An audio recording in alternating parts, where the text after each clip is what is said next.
Boa tarde. Tudo bem? Eu vou falar de um tema aqui que eu acho que ninguém está se preocupando, né? Que é IA. Acho que ninguém ouviu nada sobre isso hoje, ninguém falou nada sobre isso hoje. A gente vai falar um pouquinho sobre o processo de desenvolvimento IA First por uma perspectiva da modernização de legado. A gente vai contar um pouquinho aqui como que a DB1 enfrentou esse movimento, ou vem enfrentando esse movimento, de adoção de IA de forma segura, responsável, governada, olhando para alguns cases e mostrando um pouquinho a trajetória de como a gente chegou no nosso modelo de desenvolvimento IA First. Eu vou começar perguntando para vocês o que faz um software ser um legado. Já parou para pensar? Em geral, o que a gente se preocupa com, que leva à ideia de legado, tem a ver com o tempo, né?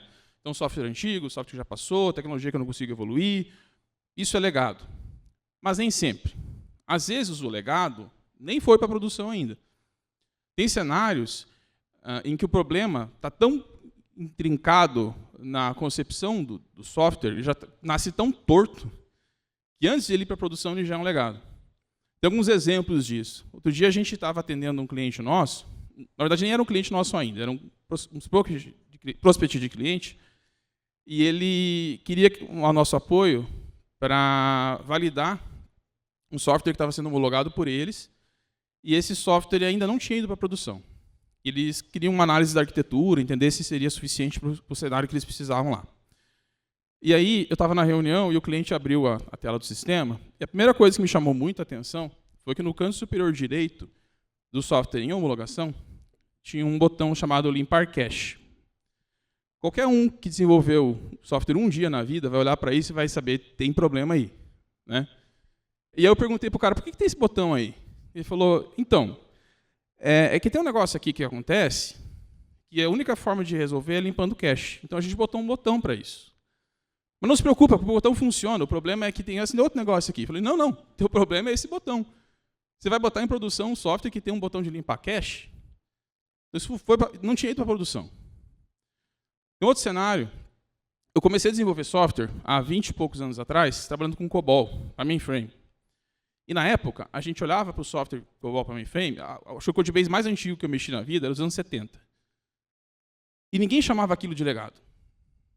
Estava em produção, tinha coisas novas sendo desenvolvidas, uma tecnologia que para qualquer um era totalmente obsoleta, já era considerada obsoleta 20 anos atrás, imagine hoje, mas ninguém chama aquilo de legado. Ninguém chamava aquilo de legado. Por quê? Porque funcionava. Para aquilo que ele se propunha a fazer, para aquilo que ele se propõe a fazer, é muito bom. Então não é legado. Então veja, você tem perspectivas diferentes para o mesmo contexto. Uma vez a gente fez uma modernização de legado de um sistema COBOL, na verdade nem era COBOL, era Natural, para web. Logo na virada da grande onda de web, começou lá no começo dos anos 2000. E a gente fez essa mudança, e quando a gente colocou o software em produção e botou na frente do usuário, a primeira pergunta que o usuário fez foi, cadê os meus atalhos? Porque o Natural tinha um monte de atalho lá e ele conseguia fazer as coisas tudo por atalho. A gente teve que voltar e refazer de novo. Acho que o ponto de conexão que tem aí é o quanto o software atende um negócio. O quanto que o software faz aquilo que ele precisa fazer e o quanto que ele consegue atender um negócio e evoluir de forma sustentável. Então, a partir do momento que ficou caro, que ficou lento, que ficou arriscado, você tem um legado. E isso não tem nada a ver com o tempo. Tem a ver com o jeito de fazer. Tem a ver com como você bota isso em produção. Tem a ver com quanto de governança você tem e quanto de garantia de qualidade você tem no teu processo de desenvolvimento. Todo mundo já ouviu essas frases que estão aí, né? Cada feature é um calvário, né? Toda vez que você tem que colocar uma coisa em produção, demora, não dá para colocar, é difícil, não evolui, o backlog não vai para frente. Isso não tem necessariamente a ver com a tecnologia, com quanto tempo o software está em produção. Tem a ver com as escolhas que a gente faz no processo de desenvolvimento. E, às vezes, isso está lá na ponta, lá no começo, quando a gente tem a concepção do software. Então, para a gente dizer que um software é legado, a gente tem que olhar não só para o tempo, mas para o jeito que esse software foi concebido e para como ele atende ou não o negócio. E aí, nesse modelo, a gente começa a entender e começa a pensar, com essa grande onda de IA, e se eu usar IA para modernizar, não é mais fácil? Não é mais rápido? eu não consigo fazer isso de um jeito legal, eu não consigo vibe codar uma modernização. A visão que as pessoas às vezes têm é que eu vou jogar o código legado de um lado, vai ter uma IA no meio e vai cuspir um código modernizado do outro lado. Dá para fazer assim? Dá. Pega o teu código legado, abre um prompt lá e bota e vê o que sai. Sai isso aqui que está embaixo. 2.500% de empresas com uso de IA sem governança, de problema, de aumento de débito técnico por causa do uso de IA sem governança. Apenas 30% das empresas têm maturidade em governança de IA, ou seja, de garantir que eu uso e uso direito, e uso onde deve usar, da forma que deve ser usada. E 75% dos líderes citam que liderança e auditabilidade são requisitos mais críticos para a aplicação de IA. Então, quando você passa de um cenário de que eu preciso usar IA de qualquer jeito, eu preciso usar IA no desenvolvimento, eu posso modernizar legado usando IA e isso vai ser fácil, tem consequência. Fazer software e colocar software em produção rápido nunca foi um problema. A gente fazia isso antes de IA. Tem plataforma low-code que você consegue fazer isso muito tempo antes disso. Mesmo se você for fazer código na mão, botar código rápido em produção não é um problema. Se você tiver um time sênior o suficiente. Depende do que você quer abrir mão. Depende do quanto você quer deixar de passar para poder colocar aquilo em produção rápido. Então, nunca foi uma questão de dificuldade. É óbvio que com a IA, isso virou algo exponencial. Mas não dá para olhar só para o tempo. Você precisa olhar também para a qualidade, para como que isso vai se sustentar. No processo de modernização, você tirar um software de produção para colocar outro pior, já existe uma resistência ao investimento, porque existe aquele sentimento de que eu estou gastando de novo para fazer algo que eu já tinha e já devia estar funcionando. E aí eu vou colocar algo que vai ficar pior do que estava antes.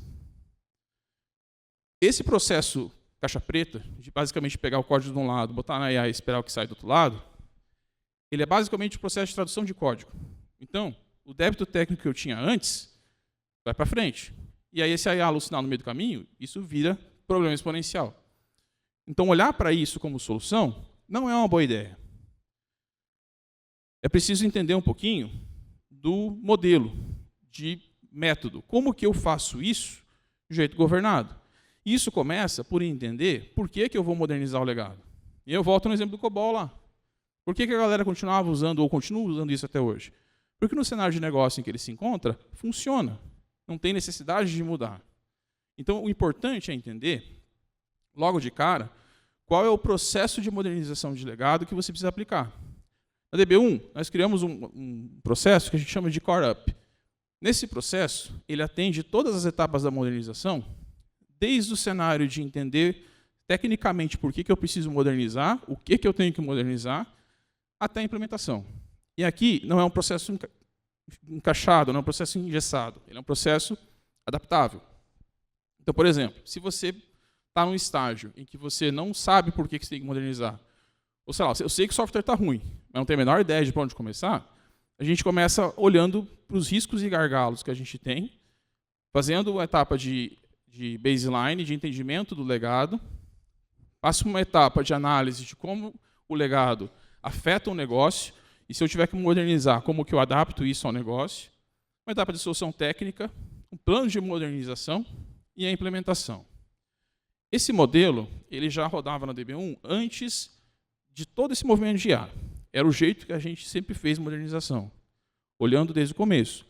E aí, em cenários em que você já sabe qual é o problema, a gente pode pular algumas etapas. A gente pode começar direto na solução técnica, pode ir direto na implementação, mas o modelo ele é flexível o suficiente para isso. Quando a gente começou a adotar IA, e surgiram as ondas de agentes e tudo mais, nós criamos agentes de IA para todas as etapas, menos para a última.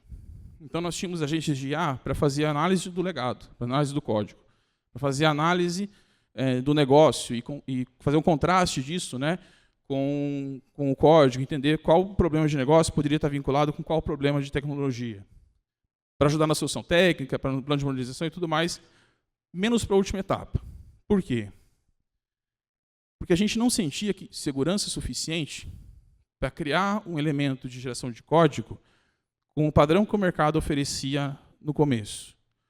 Então, o que a gente usava na etapa de implementação era ferramenta. Era basicamente olhar para o GitHub Copilot, por exemplo, que foi a primeira ferramenta que a gente utilizou, olhar para o uso de contexto e tudo mais, e basicamente para prompt e o que tinha no momento para utilizar. A gente reescreveu isso aqui de 23 para 24, de 23 para 24. Mesmo assim, a gente conseguiu resultados de aumentar em 500% a maturidade de engenharia e em 35% a eficiência no diagnóstico da origem dos problemas até o final. Porque em muitos cenários, você conseguia melhorar a performance e resolver o problema de origem sem reescrever o código, simplesmente melhorando a qualidade e reestruturando aquele código que já existia. Então, esse foi um primeiro passo. Pegar um modelo que a gente tinha antes, introduzir agentes dentro dele e reestruturar baseado nesses resultados. Essa abordagem aqui é uma abordagem que eu acredito que quase todo mundo utilizou de alguma forma, que é olhar para um processo que já existe e colocar a IA de alguma forma junto. Né? Usar como um copiloto, como uma forma de otimizar parte das tarefas. Nesse contexto, a gente olhou para o processo de geração de código e de tradução de código, que provavelmente, com certeza, na verdade, é o processo mais desafiador de todo esse ciclo de vida, com bastante cuidado, com bastante pé no chão. Por quê? A gente trabalha com sistemas enterprise de altíssimo risco.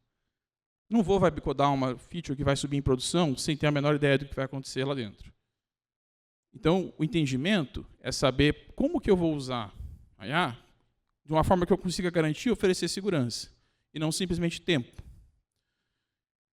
Eu falei já, eu estou nessa estrada já há um certo tempo, e eu vivi a virada do desenvolvimento desktop para a web, depois da web para o mobile, e agora toda essa onda de IA.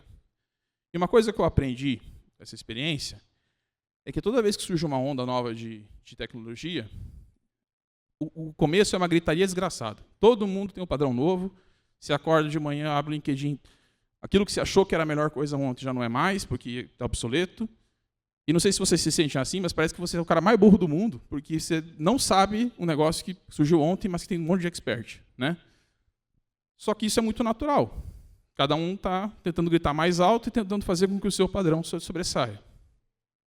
Mas se a gente parar e analisar e tentar filtrar um pouco isso, a gente entende que a indústria se normaliza, que a poeira dá uma baixada e que os padrões começam a emergir.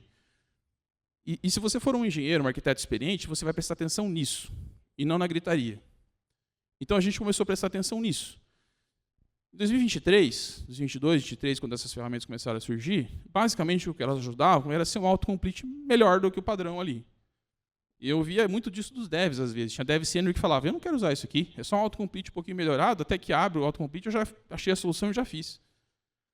Aí em 2023, 2024, começou a ter a possibilidade de você fazer o vibe coding ali mesmo. Né? Começar a colocar prompt, isso vira código, ficou um pouco mais interessante. Nesse momento, a minha percepção foi, cara, tem algo aqui, eu não posso ignorar isso, mas não está bom o suficiente, eu não vou apostar as minhas fichas para botar isso em produção no código crítico. Em 23, a gente fez um estudo dentro da DB1 de produtividade usando essas ferramentas.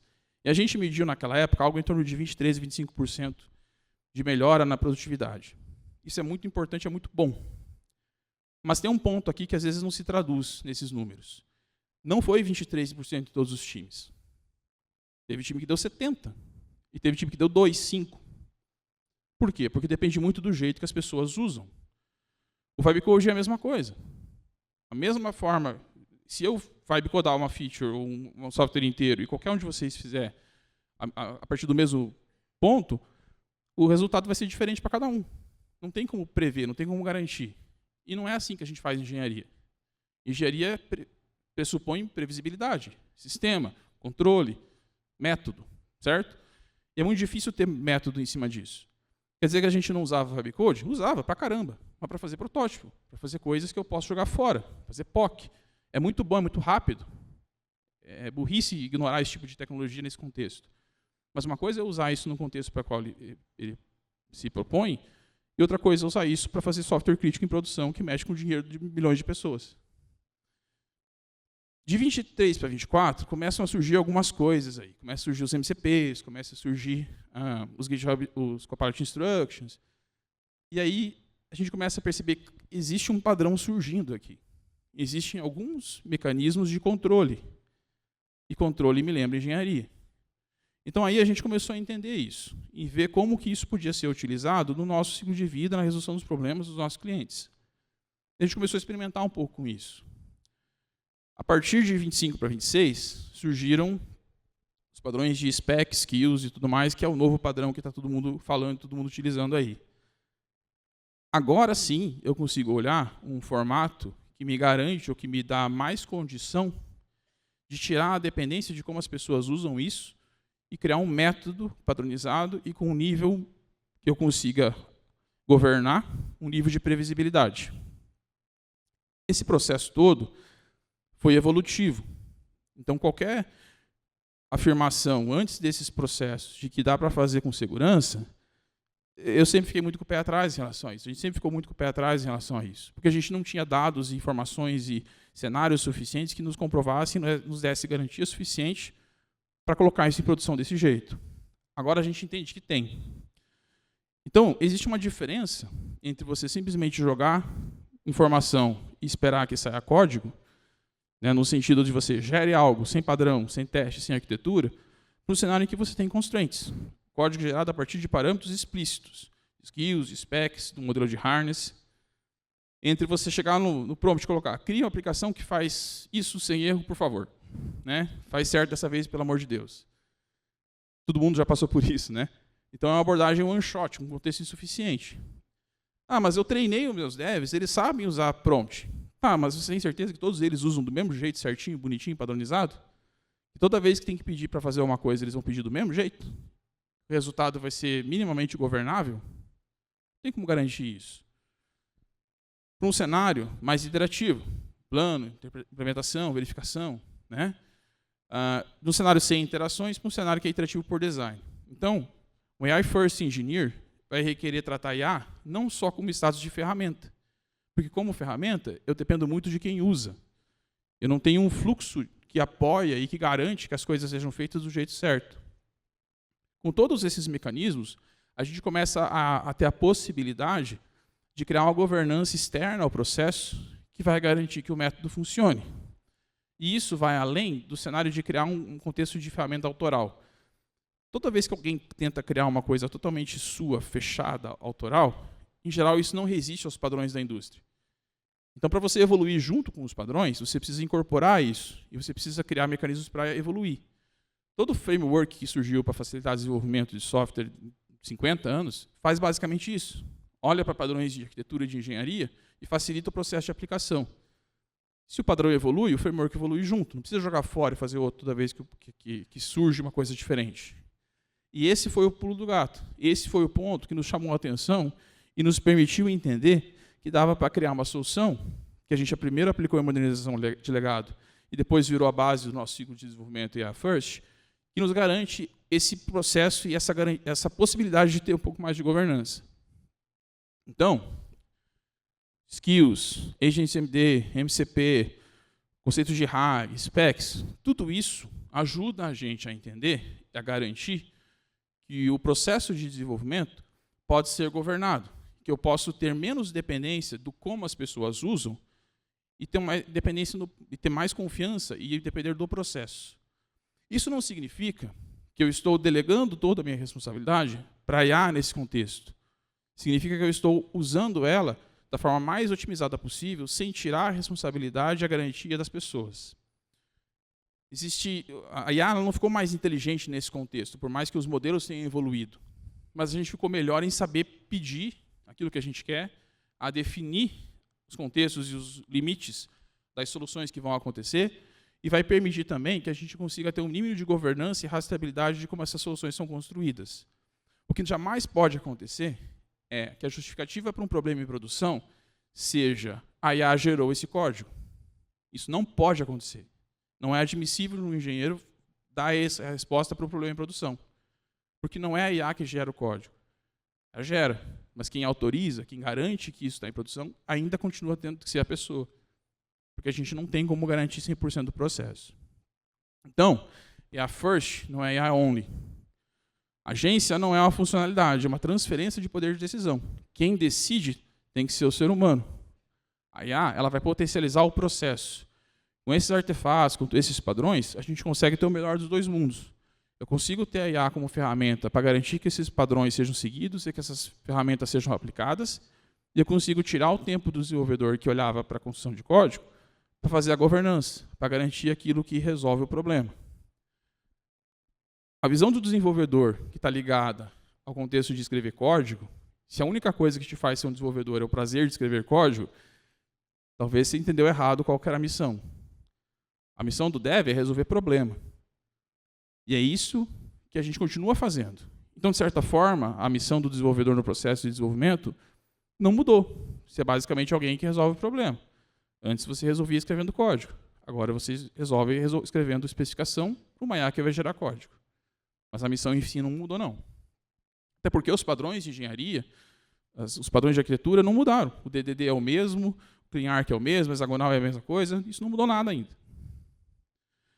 E aí a gente vai apresentar aqui o Clovis, que é a nossa ferramenta de modernização de legado de código. Com todos esses padrões, a gente conseguiu voltar naquele desenho que eu mostrei antes ali, tirar aquele vermelhinho da IA da última caixa e colocar uma ferramenta, um processo, em cima desses padrões, que nos garante e que nos dá segurança, rastreabilidade e previsibilidade no processo de geração de código que a gente conseguia ter nas etapas anteriores. Então, isso aqui não é vibe coding, isso aqui não é prompt one shot, isso aqui é um processo de engenharia que garante que as coisas funcionem dentro de uma previsibilidade. Então, como é que funciona aqui o nosso processo? Como é que funciona o Clovis aqui? Ele começa uma etapa de parametrização. Então, de cara, eu vou dizer, esse é meu codebase antigo, ele está desse jeito, e eu quero que você faça uma migração para essa arquitetura. Sei lá, eu quero que você preserve os endpoints, quero que você preserve o banco de dados, ou não, quero mudar o banco de dados, enfim. Você define quais são os parâmetros da modernização. E aí, isso vai gerar uma documentação e um escopo de qual é o software que eu estou modernizando. Então, aqui é o único ponto do processo em que eu uso o código antigo. Eu junto aqui o código antigo, mas o que eu tiver de informação. Então, sei lá, um MCP do Confluence, lá onde tem informação de negócio, arquivo, o que tiver. E aí a gente tem a primeira interação humana. Então, aqui, os especialistas de produtos, a liderança técnica, vai entender se aquele processo está realmente mapeado do jeito que deveria ser. É aqui que o humano vai poder mudar a regra, por exemplo. É aqui que o humano vai poder juntar processos que são separados em um único, enfim, fazer esse tipo de interação. Os nossos agentes aqui vão tirar dúvidas com o usuário. Então, por exemplo, se você tiver a mesma regra implementada em dois lugares diferentes, de jeitos diferentes, ele vai te perguntar, olha, isso aqui é feito assim aqui e é feito assim aqui. Qual que você quer manter? Enfim, e aí a gente vai para um segundo processo, que é o mapeamento das features, ou seja, de trazer quais são as features que vão ser utilizadas, a gente valida de novo, vai para a fase de geração de skills, e aí a gente gera skills de negócio e skills técnicas que tem a ver com a arquitetura final que vai ser implementada. Vai para a fase de planejamento, ou seja, a gente planejar as specs que serão executadas, e por fim para a geração de código. Esse foi o processo da ferramenta que a gente criou e que, baseado na estrutura de skills, specs, agents MD e todos esses padrões de mercado, conseguiu dar para a gente um resultado de até 92% de performance de modernização. A gente tem cenários em que, por exemplo, a gente fez uma estimativa de, se eu fosse modernizar esse back-end aqui, por exemplo, usando apenas o GitHub Copilot ali, ou um Cloud Code como apoio, 560 horas. A gente modernizou com esse processo em 46, com 100% de cobertura de teste, com 100% de cobertura de teste end-to-end também. O ponto aqui, a grande sacada aqui é, eu não uso o código, eu não estou traduzindo o código. Eu estou entendendo qual que o seu código funciona e estou gerando um novo código em cima de um novo padrão, e aí eu não levo junto os débitos técnicos. Aquele problema de 2.500% de aumento de débito técnico, a gente mata aqui, porque eu tenho skills que garantem a qualidade daquilo e o padrão daquilo que eu quero que seja seguido, e eu não estou olhando para o seu código antigo para traduzir ele de novo. Eu aprendi como ele funciona, eu estou reescrevendo esse código sem olhar para o código antigo. Esse processo aqui funcionou tão bem, e a gente conseguiu aplicar isso de uma forma tão interessante no contexto de modernização, que a gente percebeu que tem um framework sendo montado, emergindo aí. Então, o modelo do CoreApp, com diagnóstico assistido, agente especializado e governança, podia ser extraído. E a gente extraiu isso para um framework de solução AI First para ser aplicado em outros domínios. E a gente pensou, se funcionou com modelização de legado, será que funciona em outro contexto? E a gente testou isso no Open Finance. O Open Finance é um cenário altamente regulado, com prazo muito apertado. A documentação não é necessariamente a mais clara. Tem muita casca de banana que a gente pode escorregar no meio do caminho. Então, todo o processo assistido por IA, ele tem basicamente as mesmas etapas do Core Up, só que direcionados para o contexto de implementação de Open Finance. Nesse contexto, nesse cenário, com os agentes, tanto no processo de diagnóstico, análise regulatória e solução técnica, quanto na escrita de código, com o Clovis na parte final, a gente conseguiu fazer 40% mais rápido na implementação. 40% mais rápido significa que você não vai sofrer com regulatório, com prazo, você não vai se apertar na homologação, e que você vai conseguir abrir um espaço no seu backlog para olhar além do cumprimento do regulatório. Então, agora, eu consigo implementar o Open Finance e ter tempo para pensar em como que eu vou criar um produto para vender isso para o meu cliente final, por exemplo. Eu vou conseguir olhar para isso e entender como que eu consigo garantir que essa entrega vai para a produção e eu não vou precisar de mock, não vou precisar de nada disso. E aí a gente entendeu que se funcionou com o Open Finance, se funcionou com modernização de legado, está na hora da gente dar um próximo passo. Está na hora de olhar para um novo jeito de fazer software.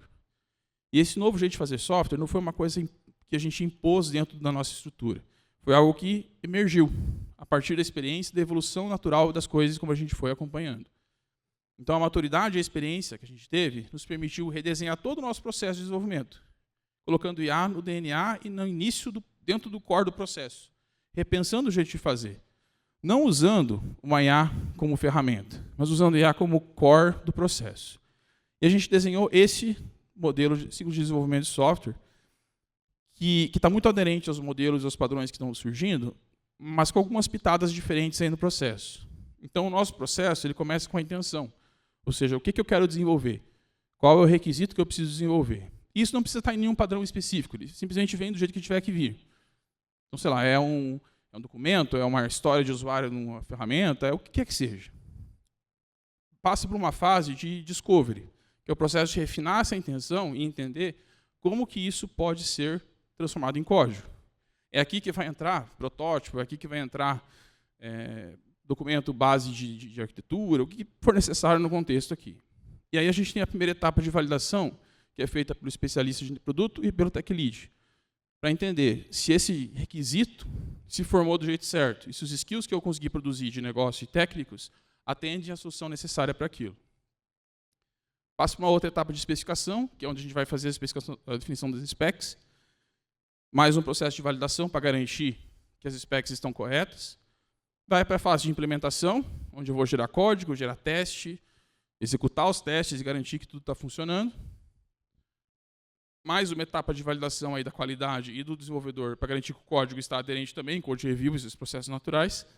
E durante todo esse processo, a gente tem a construção do harness, que são as constraints e as garantias de seguimento das regras e dos processos. Então, essa estrutura de harness, como ela é baseada em documentos que estão dentro do código, ela vai evoluindo e vai crescendo junto com o código. Então, por exemplo, se eu estou trabalhando numa feature que muda uma regra de negócio que afeta outra feature, eu não preciso nem contar para o outro desenvolvedor que isso aconteceu. Porque na hora que eu for gerar o código daquela outra feature, o harness vai estar atualizado e eu vou conseguir levar aquilo em conta. Então, esse é um processo que garante essa uniformidade. Depois o deploy. E, por fim, a gente tem uma etapa de runtime intelligence.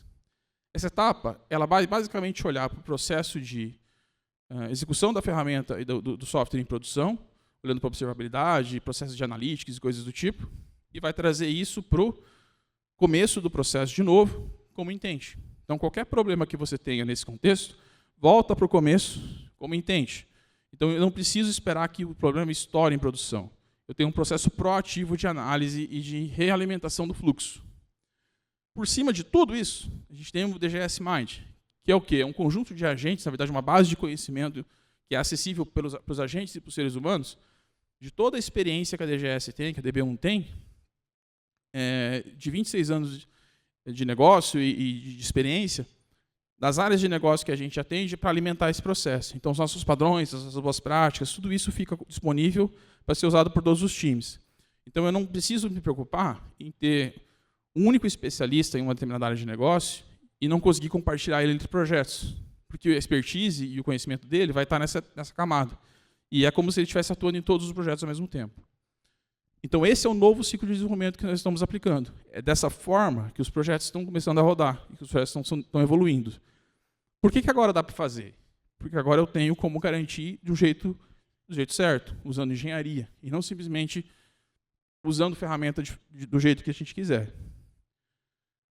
Então, o harness é o artefato que vai governar tudo isso. Ele vai ter o boundary, que é a questão de entendimento do escopo, a questão do contrato, os guardrails e os critérios de aceitação. Tudo isso é mantido dentro dessa camada. E essa camada vai garantir essa uniformidade. Os agentes que nós criamos ali, eles garantem o processo de uniformidade entre todos os desenvolvedores. Então, o jeito que os skills vão ser construídos é o mesmo para todo mundo. O jeito que essas specs serão planejadas é o mesmo para todo mundo. Então, se você tiver um dev júnior que entrou ontem no seu time, ou um dev sênior de 20 anos, eles vão construir do mesmo jeito. O processo garante isso. E não tem um lock-in de tecnologia aí, porque é tudo em cima de padrão aberto. O que os agentes garantem é que esses padrões sejam aplicados do jeito certo. E o Runtime Intelligence dá para a gente a possibilidade de eliminar o problema do legado. Então, eu tenho dois vetores que eu vou olhar ali. O vetor técnico, que é observabilidade, performance, qualidade de código, e o vetor de negócio, que é entender como que o usuário está usando as features de negócio na prática em produção. E o cruzamento disso volta para o começo do ciclo como uma visão de novos intents. Dentro de um cenário de governança, você pode até dar permissão suficiente para os agentes aqui para que pequenos ajustes sejam feitos de forma automática. Então, sei lá, mudou uma API, mudou uma lib, a versão da lib que eu estou utilizando. E o changelog dessa lib diz que é basicamente um ajuste pequeno. Beleza, ele pode fazer isso sozinho. Percebeu um gap mais profundo de produção? Gera um alerta e gera um intent que vai ser analisado pelo time. Então, isso tudo é configurável. Tá? Então, se o processo garante que o software evolui junto com o negócio, o legado não se forma. Não vai se formar amanhã, não vai se formar em 5 anos, não vai se formar nunca. Porque o que faz o software legado ser um legado, como a gente falou lá no começo, é quando ele não atende o negócio. É quando ele não tem capacidade de evoluir de forma sustentável. Se eu estou evoluindo o código e o negócio junto com o processo, eu não preciso mais me preocupar com priorização, eu não preciso mais me preocupar com garantir escopo ou capacidade do time para tratar pendências, porque isso passa a ser um processo muito mais natural e muito mais sustentável. Então, a gente basicamente elimina a possibilidade de termos um legado no futuro. Então, a nossa jornada, ela começou em 2023, como eu falei, olhando o experimento para o GitHub Copilot. E a gente chega em 2026 com uma engenharia de software agêntica com incorporação de IA no DNA do nosso ciclo de desenvolvimento. Isso só é possível com uma estrutura acumulada de experiência e de tudo que a gente passou e foi aprendendo em cada uma das etapas. A forma de medir isso é muito importante. É óbvio que está todo mundo falando engenharia 5x, 10x, 20x, sei lá, mas não é só isso que é importante. Qualquer um que entregou software em produção uma vez na vida sabe que só fazer mais rápido não é o mais importante. Todo mundo que sofre incidente em produção, que fica com uma ameaça de parar o negócio, sabe que entregar só mais rápido não é o mais importante. É importante fazer com qualidade. A gente tem números para provar isso. A DB1 tem um indicador que a gente chama de average throughput, que é, em média, quantas entregas o time faz, cada pessoa do time faz no mês. Até 2023, a nossa média era mais ou menos de 4. Então, a ideia era que cada pessoa do time entrega uma coisa por semana, pelo menos. É uma baseline que a gente tinha. À medida que a gente foi evoluindo isso, a gente conseguiu entregar 5, 6, 7. Eu fechei o número do mês passado ontem, está em 9,3. O meu retrabalho continua o mesmo, 0,3%. Então, eu estou conseguindo entregar bem. Não é 10x, não é 20x. Mas é sustentável, é uma curva ascendente que acompanha a evolução da tecnologia, com garantia de que eu não vou quebrar nada em produção para ninguém. Todo esse processo, ele garante que olhar para a engenharia primeiro, processo primeiro, é sempre a melhor prática.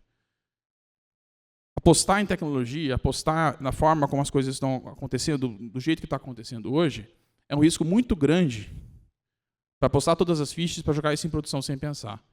A gente ainda está aprendendo, entendendo como tudo isso funciona. Tem muita coisa que ninguém sabe ainda, né? A gente está aprendendo agora o custo real disso. Será que vai ser mais barato? Será que não vai? O ponto é que a gente não vai voltar para trás. O que a gente vai fazer é aprender a entender como tudo isso se encaixa nesse ciclo novo.